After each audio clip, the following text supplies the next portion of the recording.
গরম তো কালকে চেয়ে আজকে বেশি পড়তেছে। গরমে কি সমস্যা আমি কিভাবে বলবো? গরমে গায়ে যাইতেছি, শরীর অসুস্থ হয়ে যাইতেছে, শরীর দুর্বল লাগে।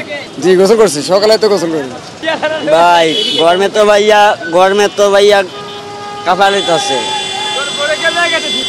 আমাদের ডিউটি সারাদিনই।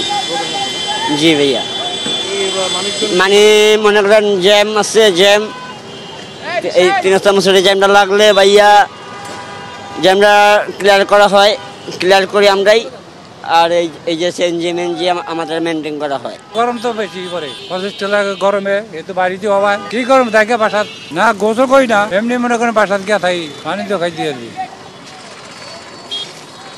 গরম তো ইনশাল্লাহ লাগবে, স্বাভাবিক। গরমের দিন গরম লাগবে, কষ্ট হলেও ডিউটিতে করা লাগবে ভাই। হ্যাঁ, আগের সাথে অনেক বেশি।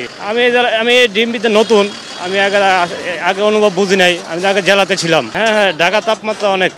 হ্যাঁ, বেশি বেশি পানি খেতে হবে সবাইকে, পরামর্শ সবাই যাতে বেশি বেশি পানি খায়।